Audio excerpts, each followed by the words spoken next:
سوال ہے کہ ہاؤ ٹو ایکسپلین اور prove to a non Muslim the Quran is in fact from Allah, کہ غیر مسلم کو کیسے سمجھائیں کہ قرآن اللہ ہی کی کتاب ہے۔ اب یہ بہت بڑا جواب ہے، اس کا اتنا مختصر وقت میں نہیں بولا جا سکتا ہے۔ نمبر 1، آپ بتائیں کہ جس پر نازل ہوا وہ امی تھے اور ان کو یاد ہو جاتا تھا۔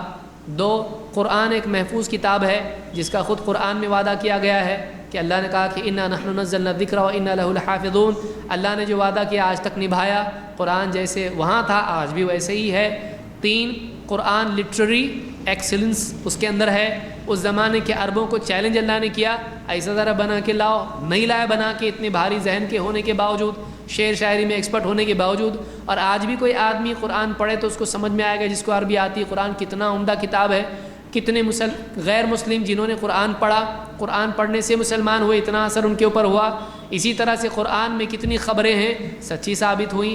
اسی طرح سے قرآن کے اندر کئی باتیں سائنسی ہیں جو اس زمانے میں نہیں ہو سکتی تھیں، جو آج ثابت ہو رہی ہیں۔ قرآن نے مسلمانوں کو کتنا پکڑ کے رکھا ہے، آج تک عربی زبان قرآن کی وجہ سے تبدیل نہیں ہوئی، جبکہ قاعدہ یہ کہ 500 سالوں میں کوئی بھی زبان تبدیل ہو جاتی ہے۔ شیکسپیئر کی زبان دیکھیے اور آج کے بل گیٹس کی دیکھیے مثلاً، دونوں کی زبان میں کتنا فرق ہے۔ دی داؤ آرٹ اور دائن، کیا ہے وہ؟ اتنی بہت زیادہ پرانی نہیں ہے، لیکن وہ زبان آج تب کچھ تھی اور اب کچھ ہے۔ لیکن عربی زبان عجیب بات ہے، عربی زبان آج تک ویسی کی ویسی ہے۔ پھر یہ زبان زندہ ہے۔ باقی جتنی بھی مذہبی زبانیں تھیں، سنسکرت ہو یا اسی طرح سے گریک ہو یا اسی طرح سے لیٹن ہو یا اور بھی بہت ساری زبانیں، ہیبرو تو گئی، تو کئی زبانیں ایسی ہیں جو آج مردہ ہو چکی ہیں۔ لیکن ایسا کیوں ہے کہ اس نبی کو اللہ تعالیٰ نے آخری نبی بنایا، اس نبی کی نبوت کو قیامت تک کے لیے رکھا، اس کتاب کو ساری انسانیت کے لیے رہبری بنایا، اور اس کتاب کی زبان کو اب تک اسی حال میں باقی رکھا، اور اس کے ماننے والے دنیا میں بہت زیادہ ہیں، یہاں تک کہ 3rd سب سے زیادہ بولی جانے والی زبان عربی ہے۔ ایسا کیوں؟ ایسا ہی تھوڑی ہوتا ہے، کچھ تو ہے۔ سائنسی تحقیقات آپ دیکھیے، قرآن آج تک قرآن کی کوئی بات ایسی ثابت نہیں ہوئی جو سائنسی تحقیق کے خلاف ہو۔ ہم سائنس کو نہیں مانتے، ہم قرآن کو مانتے ہیں۔ ہاں، قرآن کے حساب سے سائنس تو مان رہے ہیں، لیکن آج تک کہ سائنس ٹکرا کے سوچتا کچھ بولتا، پھر سائنس سوچتا سوری غلطی ہوئی میرے سے، پھر چینج کر دیتا۔ کتنی باتیں ہیں، سائنس میں پہلے کچھ اور تھا، بعد میں جا کے بولے نہیں ایسا نہیں، ایسا ہے۔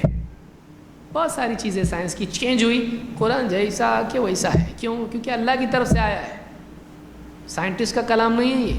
اور نازل کس پہ ہوا، کس زمانے میں ہوا، کس علاقے میں ہوا، تینوں چیزیں سوچئے۔ نازل ہوا امی پر، ان پڑھ، کوئی یونیورسٹی میں پڑھنے گئے تھے، کوئی سائنٹسٹ کی ڈگری آپ صلی اللہ علیہ وسلم کے پاس تھی؟ نہیں۔